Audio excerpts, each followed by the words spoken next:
ओम नमः शिवाय। हर हर महादेव शंभु। जय माता दी मित्रों। शिव शक्तोम चैनल पे आप लोगों का हार्दिक स्वागत है। मित्रों, कैसे हैं आप सब? आशा करता हूँ कि भगवान शिव जी की और माता रानी की कृपा से आप सब स्वस्थ होंगे, मस्त होंगे। आप आगे भी, आपका पूरा परिवार निरोग रहे, आप दीर्घायु रहें, स्वस्थ मस्त रहें, यही हमारी मनोकामना है और अरदास है भगवान शिव और माता रानी के चरणों में। शिव शक्तोम चैनल पे यदि आप नए हैं तो विनम्रता के साथ निवेदन करूंगा कि चैनल को सब्सक्राइब कर लें ताकि हमारे द्वारा बनाई हुई कोई भी वीडियो सबसे पहले आपको प्राप्त हो। वीडियो में दिखाई जाने वाली जानकारी यदि आपको अच्छी लगे तो ज़रूर लाइक करें, शेयर करें, सब्सक्राइब करें। चैनल को जब आप सब्सक्राइब रखते हैं तो जो अकस्मात ही हमारी कोशिश होती है कि नए नए ज्ञान से जुड़ी हुई चर्चाएँ जो है वो आप तक लेकर आएँ। जो हमारे सब्सक्राइबर हैं जानते हैं कहीं ना कि जो है कभी भी चैनल पे कोई भी वीडियो अपलोड किया जाता है तो जब आप चैनल को सब्सक्राइब रखेंगे तो वो वीडियो सबसे पहले आपको प्राप्त हो जाएगी। और शिव शक्तोम चैनल पे और भी बहुत सारी ज्ञानवर्धक वीडियोस पहले से उपलब्ध है, आप उनका भी लाभ ले सकते हैं। मित्रों, वो कौन सी एक ऐसी बड़ी लेवल पे की जाने वाली गलती है या एक त्रुटि है जो बहुत सारे लोग कहते हैं कि हमने तो बहुत सारा माला जाप करके देख लिया, हमें तो फल मिल नहीं रहा। हमने तो 50 मालाएं कर ली, हमने 100 मालाएं कर ली, हमने 1.25 लाख मालाएं कर ली, हम तो ये वाला स्रोत पाठ भी कर लिया, वो वाला स्रोत पाठ भी कर लिया, हम 4-4 घंटा पूजा करते हैं, 5-5 घंटे पूजा करते हैं, मंत्र जाप करते हैं। लेकिन कहीं ना कहीं हमारी ज़िंदगी में वो जिसे कहते हैं कि आध्यात्मिक एक सफलता या सुकून, या जैसे हम बोलते हैं ना कि किसी चीज़ का फल, सुफल आपको प्राप्त होता है कोई क्रिया करने के बाद। पहले तो उन लोगों के लिए भी ये जानना ज़रूरी है जो लोग पूजा पाठ को क्रिया ही नहीं समझते। बहुत सारे लोग ऐसे हैं वो बोलते हैं यार क्या करते हैं, माला तो फेरते हैं बैठ करके। लेकिन माला फेरना भी जब लगातार बैठना पड़े कई कई घंटे तो वो भी आसान कार्य नहीं है मित्रों। तपस्या इसी को तो है, शरीर को कहीं ना कहीं कष्ट देना। अब कोई एक आदमी है वो एसी रूम में आराम से बैठा है, लेटा है, और एक आदमी है जो किसी भी क्लाइमेट में, ठंड है, गर्मी है, लगातार बैठा हुआ है। तो वो अपनी तरफ से अपना वो जो तपस्या का कर्म है वो ज़रूर एक ऐसा दिव्य कर्म है, क्योंकि कई बार जो है यही साधनाएं जो है आपकी ज़िंदगी को बदल देती हैं। लेकिन आज बात करें उन लोगों के बारे में जिन्होंने बहुत बड़ी बड़ी क्लेमिंग करें कि हमने 1.25 लाख भी कर लिए, कई कई लाख बोलते हैं हमने 50 लाख कर लिया जाप, ये वो, हम कई सालों से लगे हुए हैं, लेकिन कोई चेंज तो हमारे अंदर आ नहीं रहा। वैसे का वैसे सब कुछ चल रहा है, वैसे की वैसी नेगेटिविटी हमारी लाइफ में एंटर कर रही है, वैसे की वैसी बाधाएं हमारी ज़िंदगी में आ रही हैं। और कई बार तो ऐसा हो जाता है कि हमारा अनुष्ठान बीच में ही चलते चलते रुक जाता है, या बीच में कोई ना कोई ऐसी बाधा आ जाती है, अड़चन बन जाती है, काम बनने लगता है और वो काम ही बिगड़ जाता है। तो बात क्या है कि बहुत सारे लोग जो हैं इसी नेगेटिविटी के साथ कई बार खुद को भी अफेक्ट करते हैं। और जो नए साधक हैं, जो पूजा पाठ वाली लाइन में अध्यात्म से जुड़े हुए हैं या नए जुड़ रहे हैं, अभी नए नए, पुरानों की बात मैं नहीं कर रहा हूँ, कई बार उनको तो बहुत सारे एक्सपीरियंसेस हो जाते हैं, लेकिन जो नए साधक जुड़ते हैं तो उनको वो लोग एक तरह से डीमोटिवेट करते हैं कि भैया कुछ नहीं मिलेगा, हमने बहुत कुछ करके देख लिया, हम कई सालों से लगे हुए हैं, तुम तो अभी कल कल के आए हो। पर अब मेन कारण क्या है कि उस कारण को ढूंढना कि क्यों आपने एक आध्यात्मिक कुछ क्रिया की, चाहे जप किया, तप किया, लेकिन कहीं ना कहीं उसकी सफलता आपको क्यों नहीं मिली। बहुत सारे कारण हो सकते हैं, लेकिन एक जो मेजर कारण है, बहुत ही छोटा सा हल्का सा चेंज है, और बहुत सारे लोग जो है वो इसको मिस करते हैं। जबकि वैदिक ऋषि मुनियों ने भगवान शिव से लेकर के माता जगदम्बा तक के आशीर्वाद तक एक ये चीज़ निहित है वेद में भी, जो भी अनुष्ठान के अगर आप ग्रंथ को, ज्ञान को पूरा लेते हैं कि जब कैसे प्रारंभ करना है, विनि योग क्या है, उस मंत्र का देवता कौन है, उच्चारण के बारे में बात आ जाती है कई बार, क्योंकि एक प्रोसेस है, ये भी एक साइंटिफिक प्रोसेस है जहाँ आपको लोग बहुत हल्के में लेते हैं, जी यहाँ से पकड़ा, वहाँ से पकड़ा, आधा अधूरा ज्ञान लिया, शुरू कर दिया। सब कुछ जानना ज़रूरी है, किस देवता का पूजन कर रहे हैं, किस तरह का वो मंत्र है, सौम्य है, उग्र है, बहुत सारी चीज़ें मंत्र जाप में छिपी हुई है। लेकिन एक आज जो कॉमन त्रुटि है, जो बहुत सारे हमारे नए साधक भी कई बार करते हैं, कि जब भी, छोटी सी बात है, बहुत सारे लोगों ने पहले ही बताया होगा, पर फोकस करने की देर नहीं। जो पहले से सही करते आ रहे हैं उनके लिए वेल एंड गुड, लेकिन जो कर रहे हैं इस त्रुटि को, देखिए पहली बात तो गलती को मान लेना ही हमारे उन्नति की तरफ पहला कदम होता है। नहीं नहीं नहीं नहीं नहीं, हम तो ऐसे ही कर रहे थे, अब तो बाकी सब कुछ बेकार हो जाएगा जो कर रहे थे हम। जब कोई अच्छी चीज़ आपको बताए, कोई, अब जैसे मेरे जैसे जो अल्प बुद्धि हैं, कोई संत या कोई दिव्य विभूति जब मिलती है, उनके साथ ज्ञान की चर्चा होती है, कोई अच्छी चीज़ अगर हमारे को बता रहे हैं तो चेंज कर लेना चाहिए। अगर वो प्रमाण के साथ बता रहे हैं कि भैया इसका ये रोल है, ये इसलिए किया जाता है, इसलिए आपको ये प्रॉब्लम आ रही है, प्रमाण के साथ। अब होता क्या है कि पहली बात तो कई लोग खुद को मानना नहीं चाहते कि जी हम ये त्रुटि कर रहे हैं। पहले त्रुटि को त्रुटि की तरह तो लीजिए कि भैया हाँ गलती कर रहे हैं हम, है ना। कई बार डायरेक्शन का ही एक ऐसा फ़र्क पड़ जाता है कि अब कोई आपको अच्छा मैप बता रहा हो, जिसको उसकी नॉलेज हो कि भैया आप इस डायरेक्शन नहीं उस डायरेक्शन से जाइए, जल्दी पहुंच जाएंगे या सेफली पहुंच जाएंगे, ये रास्ता ख़राब है, लेकिन आप अड़े रहो नहीं मैं इसी से जाऊंगा। हो सकता है कि वो रास्ता उस डेस्टिनेशन तक जाता ही ना हो, तभी तो लोग भटक जाते हैं ना, फिर वही नेगेटिविटी फैला रहे होते हैं। हम तो यार भटकते रहिए, यहाँ पे कुछ नहीं मिलेगा, आप भी भटकोगे। और उसका रोल क्या होता है कि जो आध्यात्मिक विश्वास रखने वाले लोग भी हैं, कहीं ना कहीं उनके मन में एक नेगेटिविटी जाती है। और जो नए साधक हैं, जिनको चाहिए कि हमें उन्हें मोटिवेट करना चाहिए कि हाँ हमारे वैदिक टेक्स्ट में सब कुछ लिखा हुआ है, एक प्रोसीजर, पहले क्या करना है, किसका पूजन करना है, फिर किसका करना है, फिर कैसे करना है, कहाँ तक जाना है, क्या विनियोग है मंत्र का, क्या ऋषि हैं, सब दिया हुआ। पर अभाव कहाँ है कि बहुत सारे जो अब लोग क्लेम करते हैं कि जी हम बहुत बड़े बड़े गुरु पदवियों पे बैठे हुए हैं कि जी हमें तो ये भी पढ़ लिया, हमने वो भी पढ़ लिया, तो वो भी कई बार क्या करते हैं कि सही सही ज्ञान, देखिए मैं सबके बारे में बात नहीं कर रहा हूँ, बहुत अच्छे अच्छे संत भी हैं, विभूतियाँ हैं जो सही ज्ञान को देते हैं, लेकिन सही दुकान पर पहुँचना बहुत ज़रूरी है, सच्ची दुकान पर पहुँचना ज़रूरी है। कई लोग तो नकली दुकान ही खोल के बैठे हुए हैं कि ज्ञान, या कोई उसका मर्म नहीं निकाला, या उसके फील्ड में, कई तो ऐसे हैं कि उस फील्ड में उसने काम ही नहीं किया, खाली वो वेश देख लिया कि हाँ जी बाल बढ़ा लेने हैं और नाखून बड़े बड़े कर ले रहे हैं। एक मिलती जुलती छुपाई है रामायण में, जेही के नख और जटा विशाला तेही प्रसिद्ध ते कलिकाला, कि जिसके खाली दिखाने के लिए बड़े बड़े बाल, मैं उन साधु संतों की बिल्कुल बात नहीं कर रहा हूँ जिनकी नेचुरल जटाएं हैं, जो हिमालय में तपस्या कर रहे हैं, जहाँ पे वो तपस्या में इतने लीन हो जाते हैं कि उनको ना अपने वेश का भी उनको कोई होश नहीं रहता कि जटाएं आपस में बन रही हैं, बाल जुड़ रहे हैं, बड़े हो रहे हैं।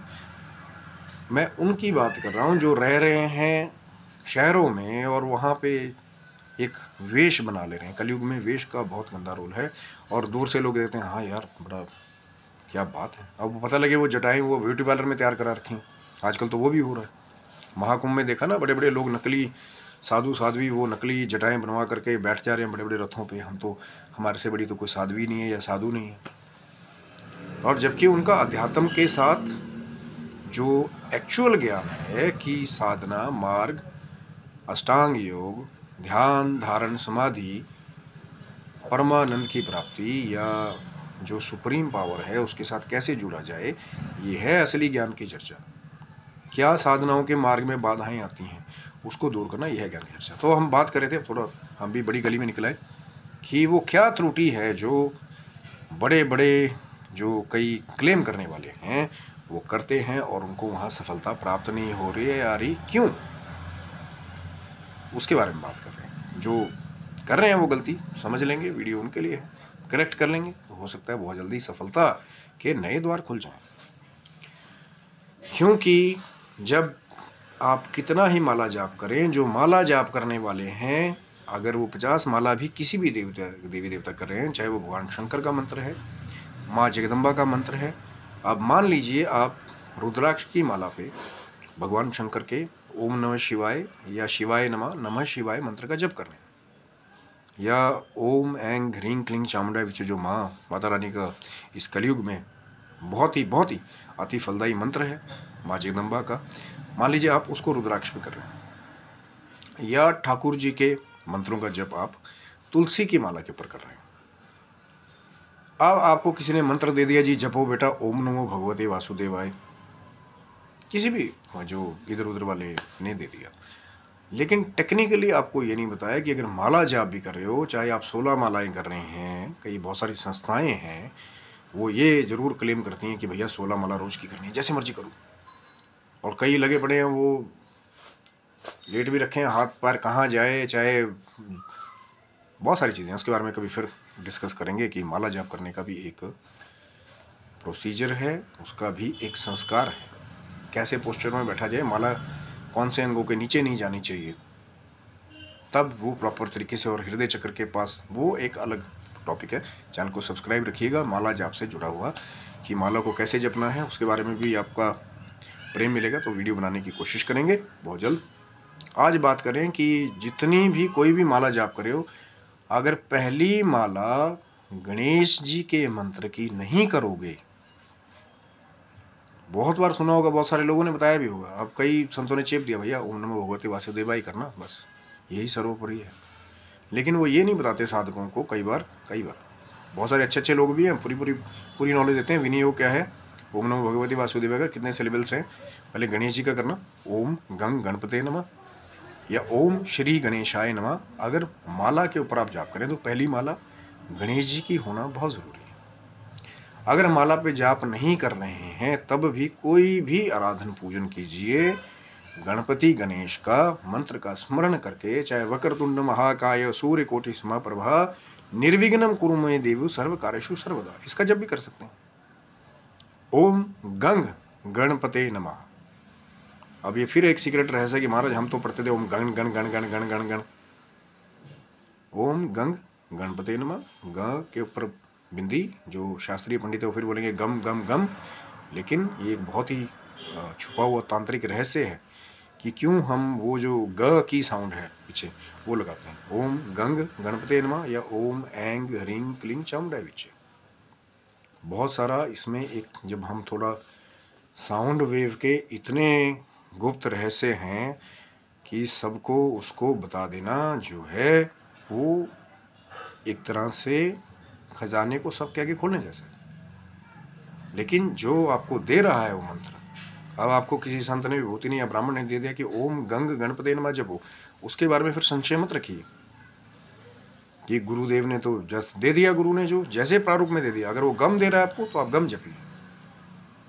हो सकता है उनके पास एक अलग शास्त्रीय जो पांडित्य का डायरेक्शन है वो वैसे हो, लेकिन अगर वो महाराज गुप्त तांत्रिक रहस्यों को भी जानते होंगे कि सात्विक ग्रंथों को भी महाराज जी पढ़ रहे हैं, तांत्रिक ग्रंथों को भी पढ़ रहे हैं, इधर उधर की क्रियाओं के बारे में भी उनको नॉलेज है, तो फिर वो आपको वो रहस्यमय चीज़ देंगे जिससे आपको जल्दी चीज़ों की सटीक प्राप्ति हो जाएगी। और गुरु ने जो दे दिया, जो गुरुमुख से प्राप्त हो गया, चाहे वो गम दे चाहे वो आपको गंग दे, जो उच्चारण गुरु के मुख से आपको जिस प्रारूप से प्राप्त हो गया, उस ध्वनि को, उस संस्कृत मंत्र को पकड़ लीजिए। फिर जैसा प्रारूप हो सकता है उन्होंने उसको सिद्ध कर रखा हो सकता है किसी ने गम सिद्ध कर रखा हो, किसी ने गंग, वो जो महान तांत्रिक छुपे हुए रहस्यों की बात है, गंग कर रखा हो, आपको गंग दे कि ओम गंग गणपते नमः जपो, उसके बाद आप कोई भी जाप करें, आपको सफलता मिलने के चांसेस 90 to 100% हो जाते हैं। अब उसमें भी बहुत सारी चीज़ें हैं कि क्यों नहीं मिल रहा। एक तो है, ये पहला फैक्टर है, गणेश जी का आराधन पूजन नहीं करना, क्योंकि शिव जी और माँ जगदम्बा ने ये आशीर्वाद दिया हुआ है कि पहले प्रथम पूज्य गणेश जी हैं। चाहे किसी भी बड़े देवी देवता की पूजा करें, नारायण की करें, शिव जी की करें, माँ जगदम्बा की करें, माँ लक्ष्मी की करें, ब्रह्मा जी की करें, सरस्वती की जी करें, माँ काली की करें, चामुंडा की करें, किसी की भी कीजिए। यही आशीर्वाद है कि पहले प्रथम पूज्य जो है वो गणेश जी हैं। नहीं तो फिर यहीं से वो पोर्टल खुलता है कि गणेश जी का पूजन किया नहीं और फिर बाधाएं आनी शुरू होगी। पता लगे जाप करने बैठे नहीं कि कहीं से फ़ोन आ गया हॉस्पिटल से, भागो। अब अनुष्ठान ले रखा है, संकल्प भी कर दिया, बरनी भी रख दी है कि भैया बैठ करके 9 दिन जाप करेंगे, पाठ चलेगा। अगर आप खुद कोई साधना को कर रहे हैं, किसी ब्राह्मण देवता से करा रहे हैं, पता लगे कि ब्राह्मण देवता जो पाठ करने आए थे उन्हीं की तबीयत खराब होगी, आप 2 ब्राह्मण को संकल्प दिया था पाठ करने का, अब एक का पेट खराब चल रहा है। अब 2 का जाप जो है वो तो 2 ही लोग करेंगे ना। अब वो तो सिद्धि पे डिपेंड करता है कि आपने कितने का जाप का अनुष्ठान कितने दिन के लिए रखा हुआ है। 1.25 लाख का रखा हुआ जी, 3 दिन में करना है, 5 दिन में करना है, 7 दिन में करना है। 2 ही ब्राह्मण बैठे हैं या 5 बैठे हैं। और कई बार तो ऐसा होता है कि एक और धर्म द्वंद्व आ जाता है कि पता लगे कि घर में कोई और ही अप्रिय घटना घटित हो जाती है कि पूजा पाठ बीच में ही छूट जाता है। मैं उसके बारे में ज़्यादा डिटेल में नहीं जाऊंगा। बहुत सारी जगह ऐसा भी घटना होता है। फिर देखना पड़ता है कि जब संकल्प कर दिया और पाठ शुरू हो गया, फिर वो आपको पूरा करना पड़ेगा। चाहे आप उसको बाद में अवधि में कुछ अवधि के बाद करें, वैसे उस समय ही कर देंगे। कई बार ऐसा भी देखा गया है कि ऐसा ग्रह का बहाना बनता है कि फिर वो पाठ दोबारा मुड़ करके होता ही नहीं कई बार। क्योंकि कई बार क्या होता है, जो हमारा खराब ग्रह बैठा होता है, जब आप या जो शरारती तत्व लगे हुए हैं, जब आप कोई अच्छा काम करने के लिए जाएंगे और गणेश जी का आराधन पूजन नहीं करेंगे, तो फिर बाधाओं के रूप में बाधाएं हर तरफ से भी आने के चांस हो जाते हैं। अब एक जगह गणेश जी का पूजन किया, गणेश जी ने सब दिशाओं से आपका बाधाओं को रोकने की ड्यूटी ले ली कि गणेश जी आप विघ्नहर्ता हैं, श्री गणेश हैं और प्रथम पूज्य हैं, हम आपको नमस्कार करते हैं। जितने भी हमारे जो हम यज्ञ कर रहे हैं, अनुष्ठान कर रहे हैं, परिवार की खुशी के लिए कर रहे हैं, सुख के लिए कर रहे हैं, उसमें जो भी बाधाएं आए उसको आप दूर करें। तो गणेश जी को जब ड्यूटी दे देते हैं, क्या मांगते हैं गणेश जी? एक लड्डू का भोग, थोड़ा सा आराधन पूजन, पंचोपचार से पूजन। षोडशोपचार से नहीं भी करते हैं तो कोई दिक्कत नहीं है। देवता पंचोपचार से भी, कि दूध दही शहद से पंचोपचार से स्नान कराया, शुद्ध जल से कराया, धूप दीप दिखाया, आरती की, पुष्प चढ़ा दिया, पंचोपचार से हो गया। नैवेद्य थोड़ा सा जो भी आपके पास है, लड्डू नहीं भी है बेसन का, कोई दिक्कत नहीं है।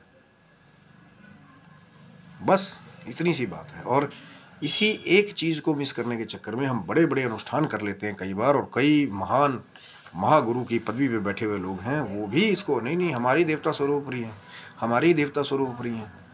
अरे भैया, जब त्रिमूर्ति ने, ब्रह्मा विष्णु महेश ने, ओमकार के एक अथॉरिटी ने स्वीकार कर लिया कि पहले गणेश जी का पूजन किया जाएगा, उसके बाद चाहे हम त्रिदेवों में किसका पूजन करो, चाहे त्रिदेवी में किसका पूजन करो, तभी सफल होगा जब पहले गणेश जी का आराधन करेंगे। ये वेद कह रहा है।